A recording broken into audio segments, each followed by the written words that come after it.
तो last session में हम डिस्कस कर रहे थे बेसिकली एक्सेप्शन हैंडलिंग के बारे में। थियोरेटिकल पॉइंट हमने डिस्कस कर लिया था, एक्सेप्शन हैंडलिंग क्या होती है। तो थियोरेटिकली मैंने बताया था कि एक एबनॉर्मल सिचुएशन होता है जो प्रोग्राम में आता है, जिसके आने से प्रोग्राम का नॉर्मल फ्लो बिगड़ जाता है। तो ज़रा एक एक्सेप्शन लाते हैं और देखते हैं, आपको आनंद आएगा, अच्छा लगेगा। बहुत ही आसान सा टॉपिक है। टॉपिक सब आसान होते हैं, ऐसा कुछ भी नहीं है कि कठिन है। समझ में आ जाए तो सब आसान है, शुरू से पढ़ोगे समझ में आएगा, सब आसान है। ठीक है, एकदम सिंपल सा एक प्रोग्राम बनाते हैं, क्लास बनाते हैं, पैकेज बना लेते हैं, एक्सेप्शन हैंडलिंग मेन बना लेते हैं और क्लास का नाम देते हैं भाई टेस्ट। पूरी जावा टेस्ट नाम से और डेमो नाम से ही ख़त्म हो जाती है हमारी। टेस्ट और डेमो, टेस्ट और डेमो। ठीक है, तो अब हम क्या करने वाले हैं बेसिकली, क्या एग्जाम्पल लेके बताएं, कमांड लाइन आर्गूमेंट लेके बताएं, यूज़र से इनपुट लेके बताएं, 2 नंबर का सम का प्रोग्राम। हाँ, 2 नंबर के सम का स्मॉल प्रोग्राम से समझाते हैं। चलो मान लो मैं स्कैनर से इनपुट ले रहा हूँ। ठीक है, स्कैनर क्लास से मैं एक इनपुट ले रहा हूँ। तो मैंने स्कैनर क्लास का ऑब्जेक्ट बना दिया और उसके अंदर हमने लिख दिया system dot in, and then scanner के ऊपर हमने नेक्स्ट इंट मेथड चला दिया, जिससे मैं इंटीजर वैल्यू रिसीव करूँगा और यहाँ से इंट एक्स वेरिएबल में, आई वेरिएबल में होल्ड कर लिया। मान लीजिए आई यहाँ पे वेरिएबल बना लेते हैं, I J, int I is equal to 0, comma J is equal to 0 और आर रिजल्ट के लिए ऐसे वेरिएबल बना लेते हैं। तो आई वेरिएबल में यूज़र से आने वाला जो भी डेटा होगा वो हम होल्ड कर लेंगे। ठीक, और इससे पहले एक मैसेज दे देते हैं कि भाई इंटर फर्स्ट नंबर। ये मैंने प्रोग्राम बताया होगा, बहुत पहले बताया भी था। ऐसे प्रोग्राम हम, चलो इसको भी 0 कर लेते हैं, नहीं मान रहे हैं तो कॉमा करके। ठीक है, फर्स्ट नंबर एंटर कर लिया हमने, सेकंड नंबर एंटर कर लिया हमने, 2 नंबर यूज़र से हमने एंटर कर लिया। कोई लाइन आपको नहीं समझ में आई तो आप पूछ लेना। यहाँ पे हमने आई और जे वेरिएबल में होल्ड कर लिया। फिर उसके बाद आर वेरिएबल में आई और प्लस जे के जोड़ दिया हमने। ठीक है, system dot out dot println में हमने यहाँ पे आउटपुट लिख दिया कि भाई sum is equals to plus r. ठीक है, सम आ गया। फिर इसी तरह से डिवाइड हो जाएगा, फिर इसी तरह से मल्टीप्लाई हो जाएगा, इसी तरह से और भी ऑपरेशन जो आपको करना है। तो सम के बाद जस्ट मैं डिवीज़न करूँगा, मल्टीप्लिकेशन करूँगा और सब्ट्रैक्शन करूँगा। ठीक है, डिवाइड, मल्टीप्लाई एंड माइनस। बस सिंपल सा प्रोग्राम है यार, चला लें। बिल्कुल चलाइए sir. Inter first number, inter second number मैंने दे दिया 2। ये देखिए एकदम परफेक्ट चल रहा है ना। सम आ गया, डिवीज़न आ गया, मल्टीप्लिकेशन आ गया, सारा चीज़ मतलब परफेक्ट चल रहा है। ठीक है, लेकिन अगर मान लो ये सॉफ्टवेयर, ये छोटा सा कंसोल एप्लीकेशन मैंने बना के किसी क्लाइंट को दे दिया और क्लाइंट ने गलती से इसमें कुछ रॉन्ग इनपुट दे दिया, फिर क्या होगा? तो प्रोग्राम में एबनॉर्मल सिचुएशन रेज हो जाएगा। ठीक है, ये वेब भी हो सकता है, डेस्कटॉप एप्लीकेशन भी हो सकता है और किसी भी टाइप की एप्लीकेशन हो सकता है, मतलब मोबाइल ऐप भी हो सकता है। तो ये 12 और दूसरा नंबर 0 दे दिया, तो यहाँ तक तो सही था। कौन सी लाइन तक? सम वाले लाइन तक। प्रॉब्लम किस लाइन में आई? Line number 19। देखिए यहाँ पे लाइन नंबर बताता है ऐसे मारोगे क्लिक तो वहीं लेके जाएगा 19, यही प्रॉब्लम थी। तो ये मैथमेटिकली सही नहीं है। ज़ीरो को आप डिवाइड नहीं कर सकते, मतलब कोई भी नंबर जीरो से डिवाइड नहीं कर सकते, जो मैथमेटिकली रॉन्ग है, अनडिफाइंड है। फिर बताइए भाई, एक्सेप्शन आ गया? एक्सेप्शन बोलो, रन टाइम का एरर बोलो, लेकिन ये रन टाइम का एरर को एक्सेप्शन जावा बोलती है। क्यों? क्योंकि इसकी हैंडलिंग पॉसिबल है। ये मैथमेटिकल प्रॉब्लम है और इसको किस क्लास से रिप्रेजेंट करती है? अर्थमेटिक एक्सेप्शन नाम की क्लास से रिप्रेजेंट करती है, जो कि लैंग पैकेज के अंदर पाया जाता है। इस 19 नंबर लाइन पे एक्सेप्शन आने से प्रोग्राम एबनॉर्मली टर्मिनेट हो गया। रेस्ट ऑफ कोड आपका एग्जीक्यूट नहीं हुआ। बताओ, अगर मान लो इसकी गलती थी, इसमें प्रॉब्लम था तो ये नहीं चला, इसकी क्या गलती थी? इसकी क्या गलती थी? इसमें तो कोई प्रॉब्लम नहीं था ना। और मैं नीचे अगर कोई लाइन लिख दूं कि मेरी क्या गलती है, मुझे तो चलने दो, ठीक है, ये नहीं चलेगा। तो एक्सेप्शन हैंडलिंग में हमें यही सीखना है कि जहां पे प्रॉब्लम है, जहां पे प्रॉब्लम है, ये देखिए आ गया प्रॉब्लम, आ गई एक्सेप्शन। उसने कहा मेरी क्या गलती है भाई, इसे तो चलने दो, नहीं चलेगा। मतलब जहां पे प्रॉब्लम है उस पर्टिकुलर प्रॉब्लम को शो करा दो, उस पर्टिकुलर प्रॉब्लम को दिखा दो, और प्रोग्राम का जो रेस्ट ऑफ कोड है वो मेंटेन करो। एक मिनट, ठीक है। तो एक्सेप्शन हैंडलिंग कहता है कि भाई जहां पे एक्सेप्शन है उस पर्टिकुलर कोड को, उस पर्टिकुलर लाइन को क्या करो, उसके एक्सेप्शन को प्रिंट कर दो और रेस्ट ऑफ कोड को मैनेज करो। लेकिन जावा में नॉर्मली ये एक्सेप्शन हैंडलिंग का कोड नहीं है, और एक्सेप्शन हैंडलिंग की ज़रूरत इसलिए पड़ी कि भैया जहाँ पे प्रॉब्लम है उसको हैंडल कर दो और बाकी चीज़ तो चलने दो। जैसे वो आदमी गाड़ी लेके जा रहा था और जैसे सामने कुछ आता है वो मोड़ मार के निकाल ले जाता है ना, वो वाला सिचुएशन हमें करना है। इसीलिए एक्सेप्शन हैंडलिंग बनाई गई। ये पर्पज होता है एक्सेप्शन हैंडलिंग का। एक्सेप्शन आने से प्रोग्राम डिस्टर्ब हो जाता है, डिस्टर्ब्स हो जाता है। अगर हमारे पास 1000 लाइन कोड है, लाखों लाइन का कोड है, और पहले लाइन में प्रॉब्लम आ गई तो सारी लाइन बेकार, पहले लाइन की कोड में दिक्कत आ गई, सारी बेकार। और हमें क्या करना है, उसको हैंडल करते हुए रेस्ट ऑफ कोड को मैनेज कर लेना है। यही एक्सेप्शन हैंडलिंग कहता है। और इसी के लिए हमारे पास ट्राई होता है, कैच होता है, थ्रो होता है, थ्रोज होता है, फाइनली होती है। यही सब चीज़ मैंने बताया था यहाँ पे कि अगर इसने स्टेटमेंट है, इस स्टेटमेंट में प्रॉब्लम आ गई, ऐसे हो जाएगा, वैसे हो जाएगा। तो क्लियर है या नहीं है, पहले ये बताइए बात कि क्यों एक्सेप्शन हैंडलिंग करना है, या कोई क्वेश्चन है? क्लियर है sir.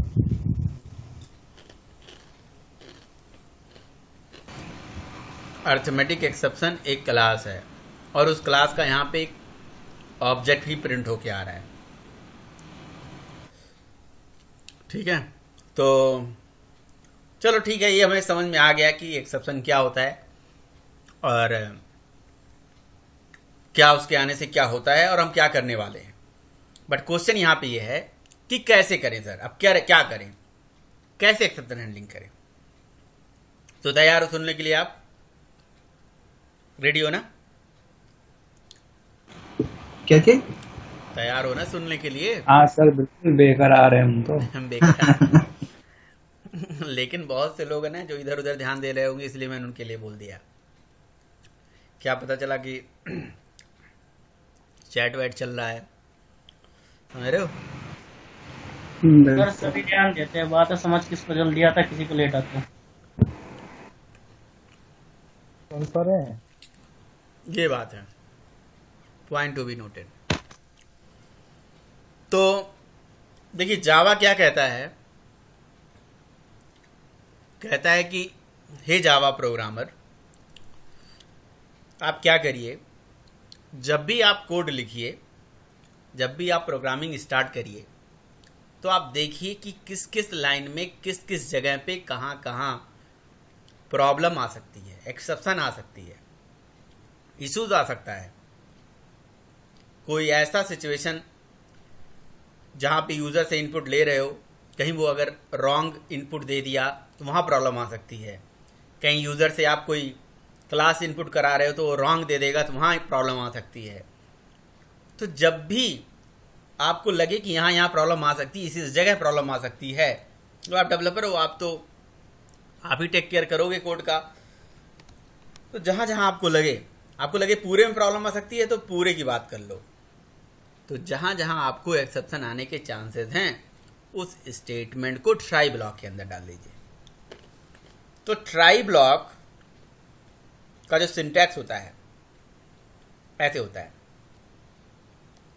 Try, TRY, opening and closing. और यहाँ पे क्या लिखेंगे आप,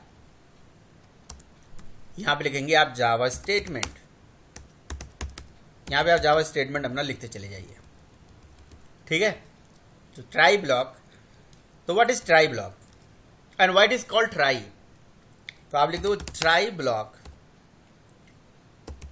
contains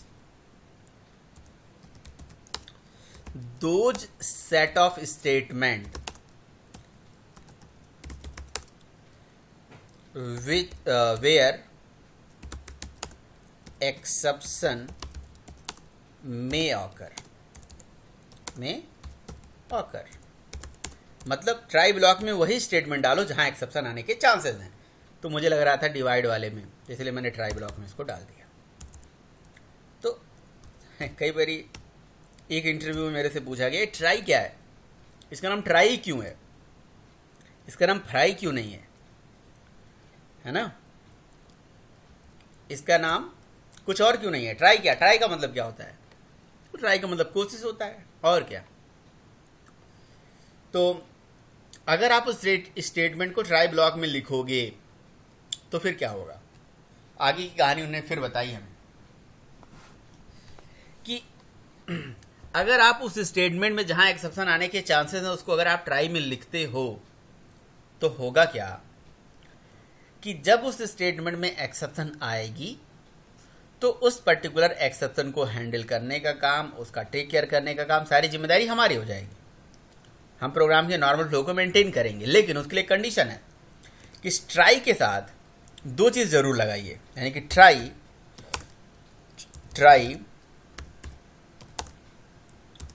must be followed by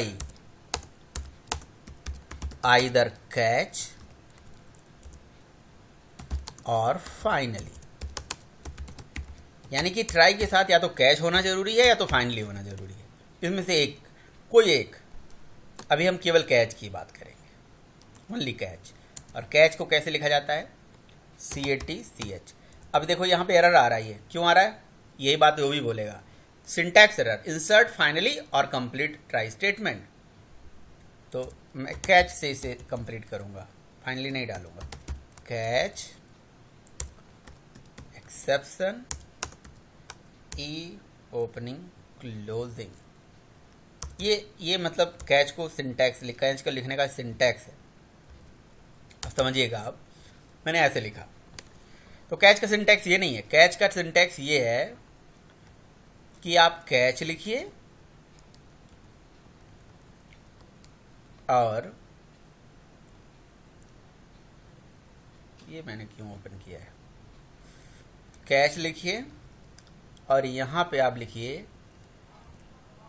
type of exception, और यहाँ पे ये क्या है, ये है रेफरेंस वेरिएबल, ठीक है ना, ये रेफरेंस वेरिएबल है। तो मैंने यहाँ पे क्या लगा दिया, एक्सेप्शन। क्यों लगाया, आपने कहा नहीं लगाऊंगा मैं, जो मर्जी वो लगा लो यार, कोई भी एक्सेप्शन लगा लो, जो आपको पता होना चाहिए किस टाइप की एक्सेप्शन आ रही है तो वही आपको लगाना है। कुछ भी लगा लो, आपकी इच्छा है, टोटली आपके ऊपर डिपेंड करता है। तो मैं यहाँ पे अर्थमेटिक एक्सेप्शन भी लिख सकता हूँ, यहाँ पे नल पॉइंटर भी एक्सेप्शन लिख सकता हूँ, यहाँ नंबर फॉर्मेट भी एक्सेप्शन लिख सकता हूँ, जो आपकी इच्छा है वो लगाइए, ठीक है। लेकिन लेकिन लेकिन एक पॉइंट है यहाँ पे, पॉइंट ये है कि अभी जो आपके प्रोग्राम में एक्सेप्शन आई वो किस टाइप की आई, अर्थमेटिक आया या नंबर फॉर्मेट आया या नल पॉइंटर आया। आपने कहा ये मुझे कैसे पता? अर्थमेटिक। नहीं, ये आपने कहा सर ये मुझे कैसे पता चलेगा कि कौन सा एक्सेप्शन कब आता है। तो कौन सा एक्सेप्शन कब आता है पहले ये जानना जरूरी है, और उस एक्सेप्शन को रिप्रेजेंट करने के लिए कौन सी क्लास बनाई गई है वो जानना जरूरी है कि नहीं। तो आप लोग मुझे बताइए कौन सी एक्सेप्शन कब आती है, किस केस में आती है।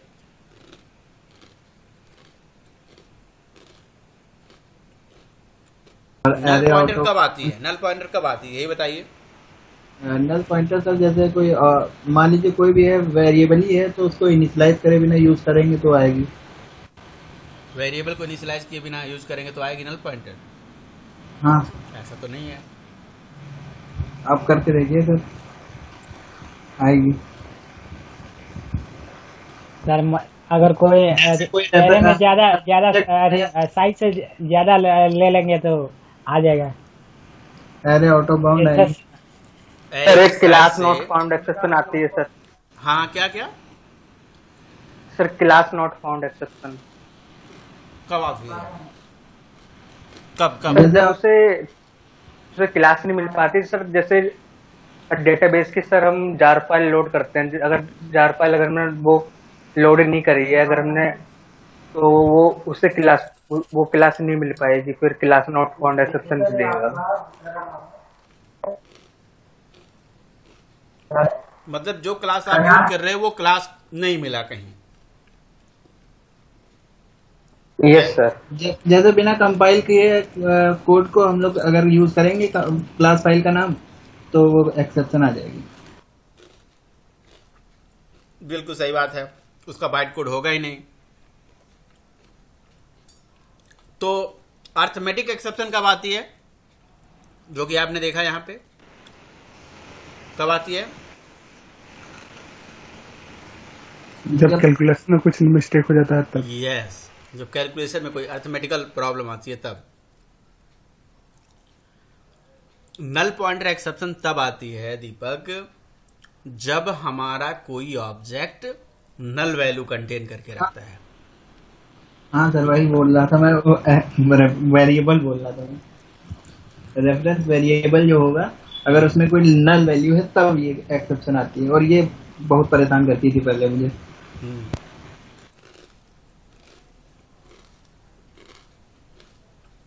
और रवि क्या बता रहा था? वो जैसे एरे का साइज हम लोग मानते हैं फिक्स किए हैं, उससे अधिक दे रहे हैं या नेगेटिव में दे दें। कर रहा था जी सर। जैसा आ गए ला के दिखाता हूं आपको सारे एक्सेप्शन, ठीक है। देखिए मैं एक्सेप्शन ला के दिखाता हूं आपको। जैसे आपने अर्थमेटिक एक्सेप्शन यहां देखा है ना, मैं स्ट्राइक एज को हटा देता हूं।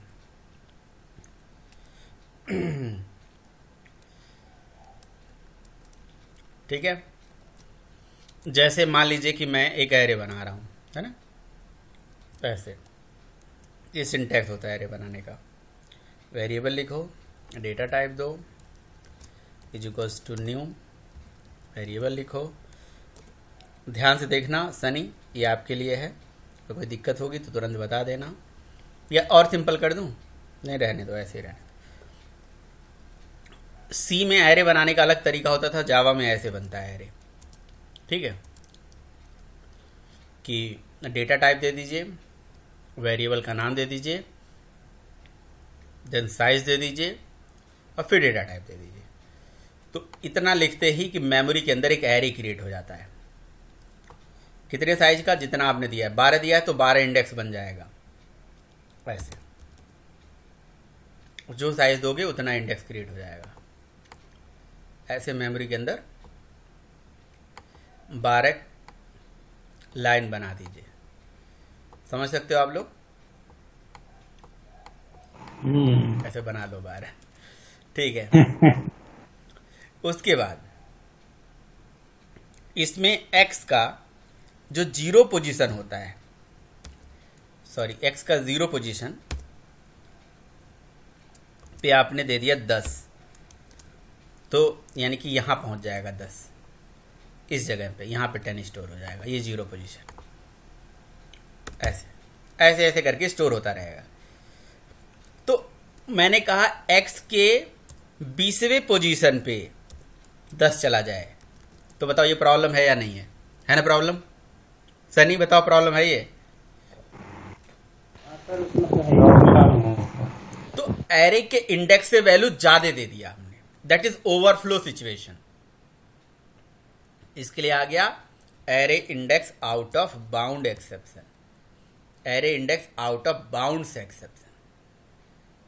और इसको रिप्रेजेंट करने के लिए इसी नाम की ही क्लास है हमारे पास लैंग पैकेज में, इसी नाम से क्लास है, पैकेज के अंदर इसी सेम नाम से क्लास है, ठीक है। ये एक तो ओवरफ्लो होता है, अंडरफ्लो का सिचुएशन होता है। मैंने कहा -2 पोजीशन पे 10 चला जाए, तो -2 पोजीशन तो है ही नहीं, that is underflow situation. Underflow का सिचुएशन आ गया, तब भी ये एक्सेप्शन है। तो आप किसी इंडेक्स से वैल्यू ज्यादा लेके जा रहे हो, कम लेके, माइनस में भी जा रहे हो, माइनस इंडेक्स तो है ही नहीं, तो मतलब किसी ओवरफ्लो और अंडरफ्लो दोनों सिचुएशन में array index out of bound exception आता है। और इसको रिप्रेजेंट करने के लिए इसी नाम से क्लास है, ठीक है। बहुत आसान था यार। मैथमेटिकल अर्थमेटिकल प्रॉब्लम करोगे तो अर्थमेटिक एक्सेप्शन आएगी। क्या था, ये था ना, हटा देते हैं, ट्राई कैच को लो, थोड़ी देर के लिए रोकते हैं, पहले समझ लेते हैं कौन सी एक्सेप्शन कब आती है, ठीक है। अब मान लीजिए कि आप जाने अनजाने में कोई गलती कर देते हो। गलती जाने अनजाने में होती है, जानबूझ के नहीं होती है। मैं एक जाने अनजाने में गलती बताता हूँ क्या होती है लोगों से, कि जैसे जी ऊपर हमने एक स्ट्रिंग वेरिएबल डिक्लेयर कर दिया,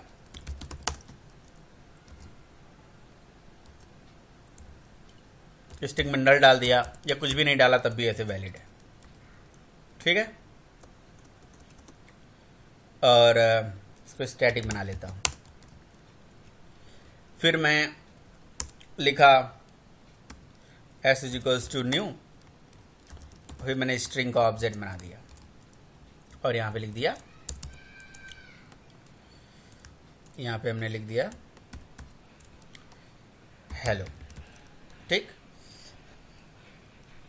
अब हुआ क्या, अब यहीं पे हमने system.out.println में कहीं लिख दिया s.length, परफेक्ट चल रहा है। स्ट्रिंग की लेंथ निकाल के दे देगा फंक्शन, 5 आ गया, ऊपर लेंथ देख सकते हो। अच्छा, अब क्या किया हमने, कहीं गलती से, देखना आप गलती से एक मिस्टेक करने जा रहा हूँ मैं एक नीचे और मेथड बना देता हूँ, वाइड शो,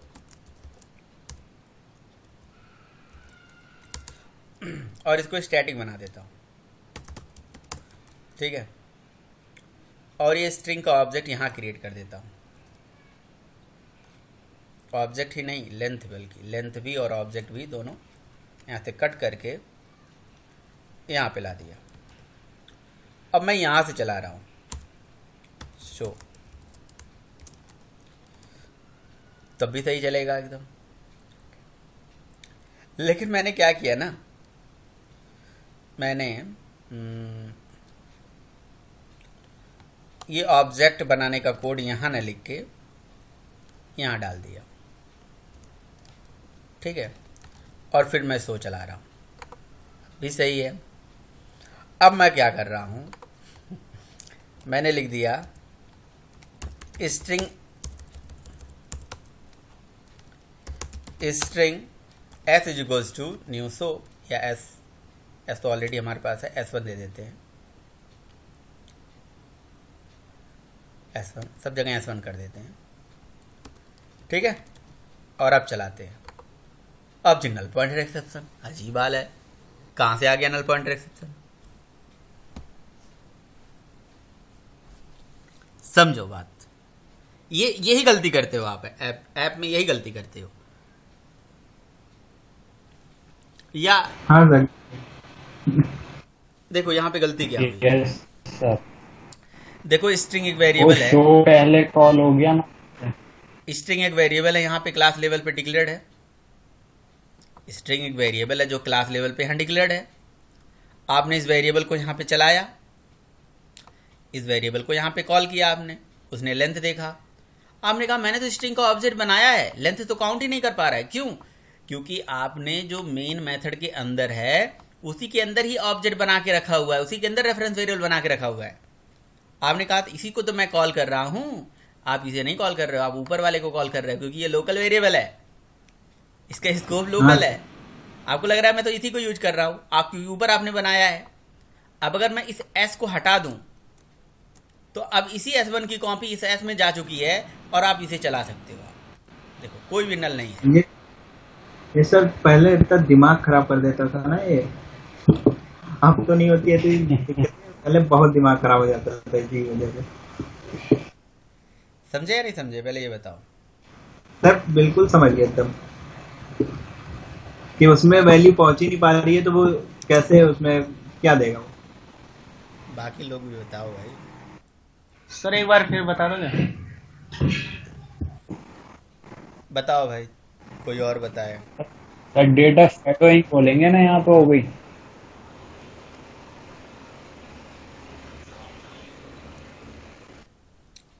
देखो मैं बताता हूँ, दोबारा बताता हूँ। चलो स्ट्रिंग S1 वेरिएबल है यहाँ पे मनोज।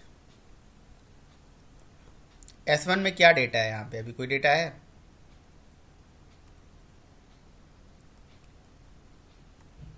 अब यार बोलोगे ही नहीं, बोलोगे, अगर बोलोगे तभी तो समझा पाऊंगा। हाँ या नहीं? नहीं है सर उसमें। नहीं है? सर।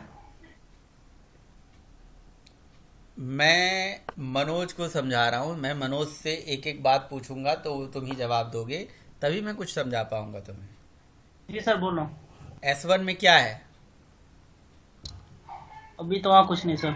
कुछ नहीं होता है, कुछ भी नहीं होता है। टेक्निकली बताओ क्या होता है।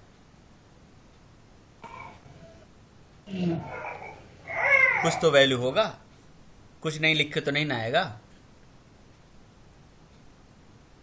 अभी हेलो दिया ना सर, स्ट्रिंग में आके दिया है।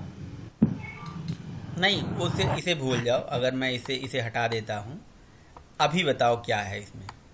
हटा दिया, वो भी हटा दिया। अभी कितना है, क्या है, क्या वैल्यू है इसमें?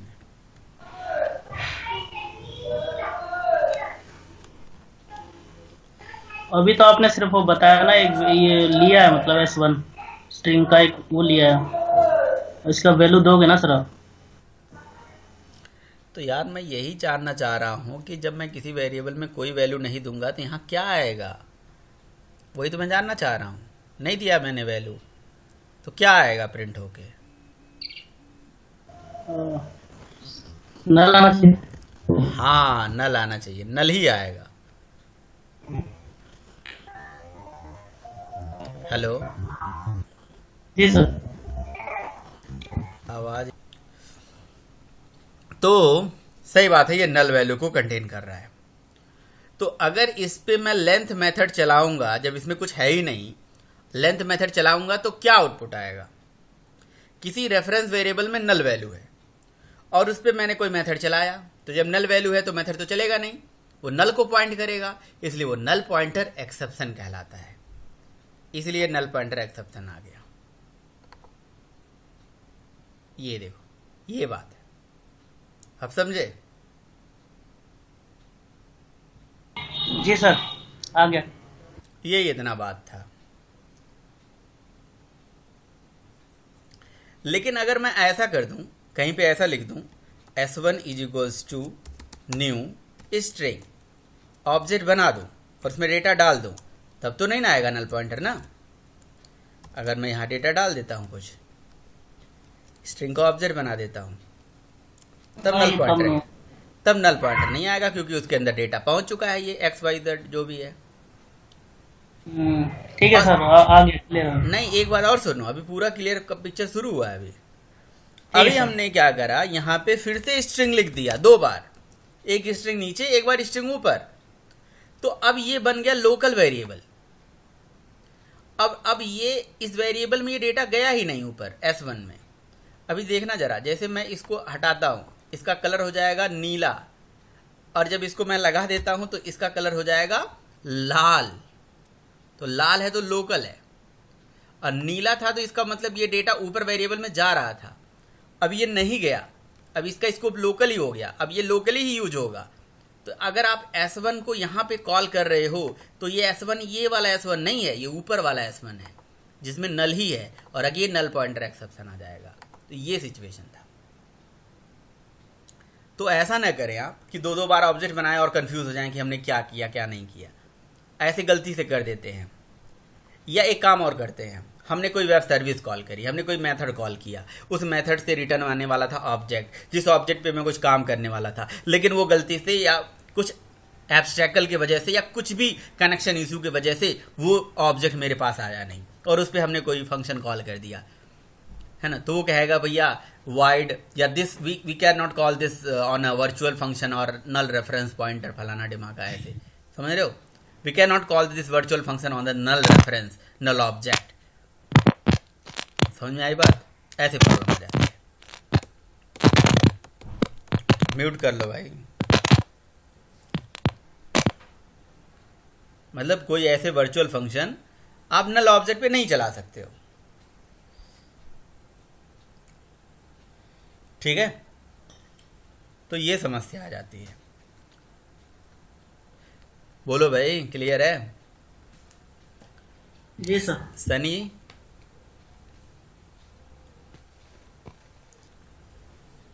सनी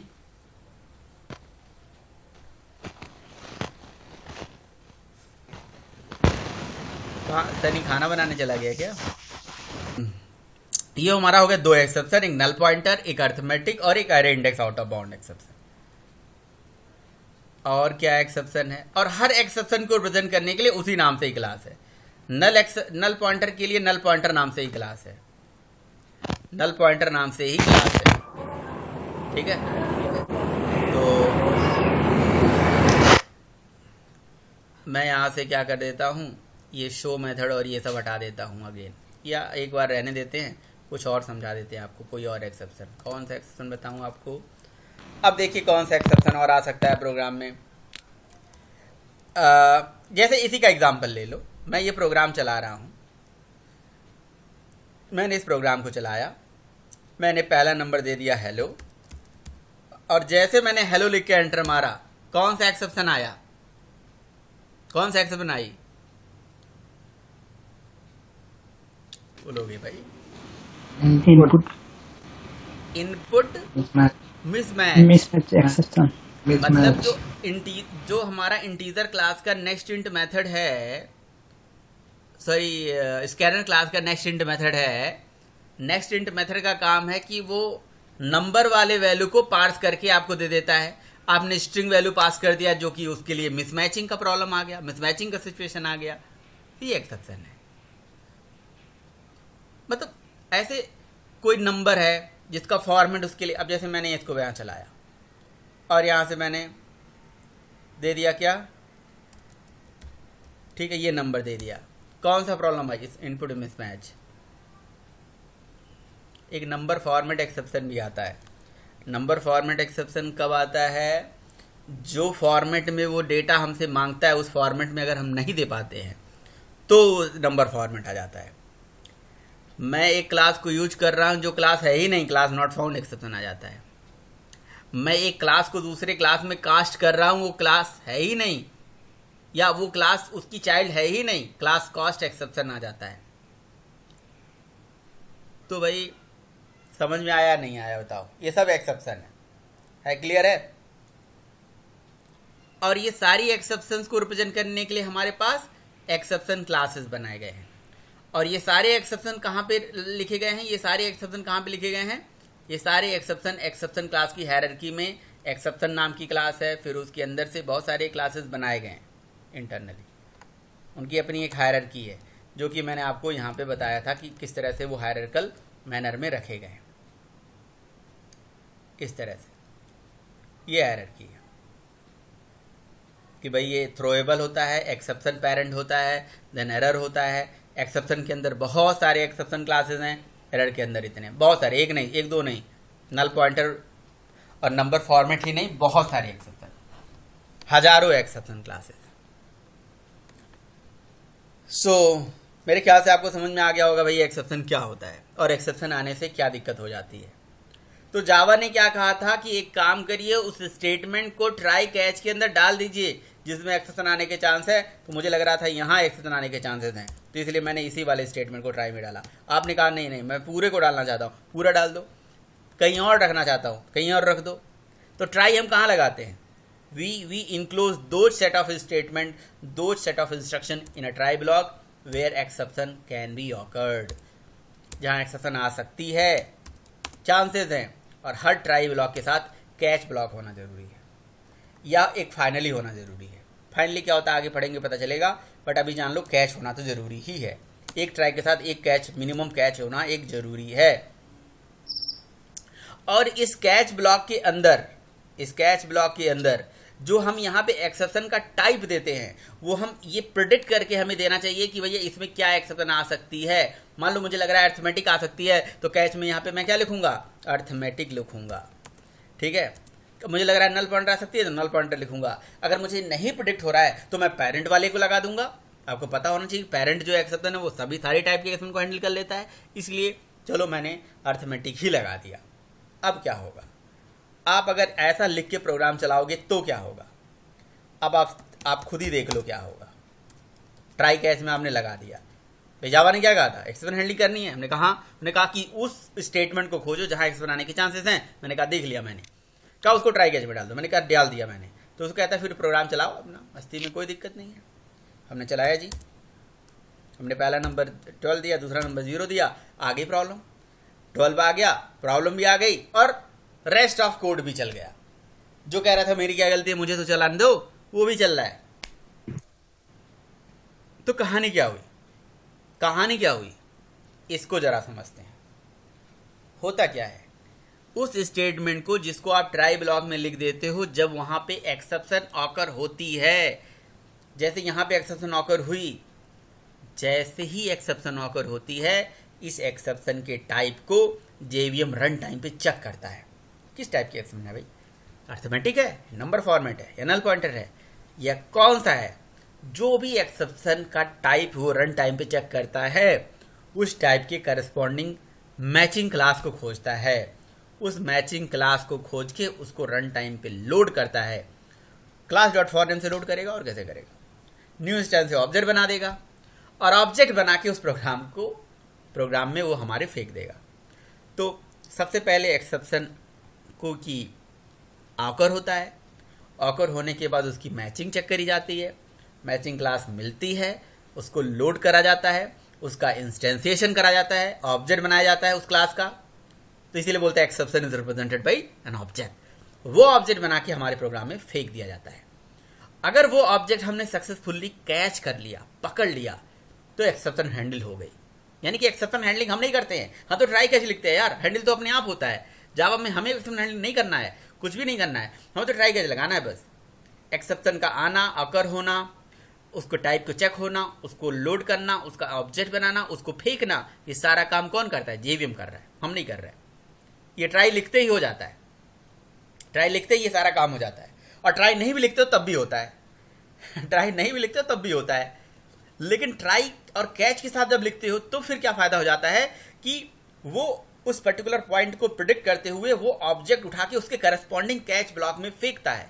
उस पर्टिकुलर ऑब्जेक्ट को अगर हमने अपने वेरिएबल में रिसीव कर लिया, वेरिएबल का नाम कुछ भी हो सकता है, के ABCD जो भी कुछ भी हो सकता है, इस वेरिएबल में मान लीजिए मैंने उसको रिसीव किया, मान लो ऑब्जेक्ट आया नल पॉइंटर का और हमारे पास वेरिएबल है अर्थमेटिक टाइप का, तो कोई मैचिंग हुई नहीं, तो इसका मतलब वो ऑब्जेक्ट कैच में नहीं हैंडल हुआ, वो ऑब्जेक्ट कैच में रिसीव नहीं हुआ, एक्सेप्शन हैंडल नहीं हुआ। यानी कि कैच में जो ऑब्जेक्ट सक्सेसफुली हैंडल हो गए, आ गया, इसका मतलब उसकी एक्सेप्शन हैंडलिंग हो गई। अब देखो इसी प्रोग्राम को अगर मैं यहाँ पे लिख देता हूँ नल पॉइंटर, इसी को मैं लिख देता हूँ नल पॉइंटर एक्सेप्शन। और आप देखो यहाँ पे इस नल पॉइंटर एक्सेप्शन यहाँ पे के लगा दीजिए, ई लिखना कोई ज़रूरी नहीं। ओफो